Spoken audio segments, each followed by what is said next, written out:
Your tools represent livelihood while simultaneously declaring war on your digits, vertebrae, and mental well-being. Daily, they communicate.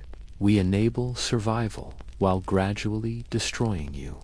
Your response acknowledges this paradox while requesting hammer transfer, though lacking royal status, military leadership, or aristocratic privileges. Without your services, community function ceases within days. As blacksmith, you're universally needed. You represent medieval equivalents of technical support, emergency services, and roadside assistance combined into one soot-covered individual emanating smoke and resignation. Knights require weaponry. You manufacture it. Agricultural implements break. You repair them. Religious bells crack. Bakery equipment malfunctions. Pastoral enclosures fail. Invariably, you're summoned. Everyone approaches mid-task, soil-covered and entitled, prefacing requests with acknowledgement of your busyness, followed by immediate demands, phrases haunting your existence. Gratitude remains notably absent.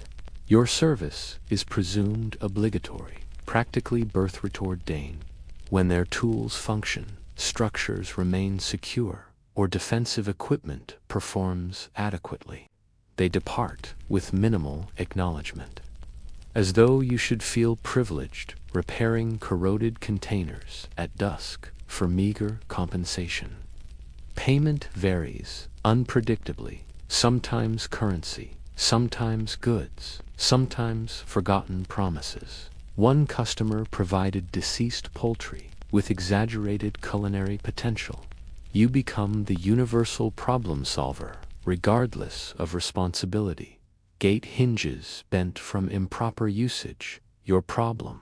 Weapons damaged during intoxicated confrontations, your responsibility.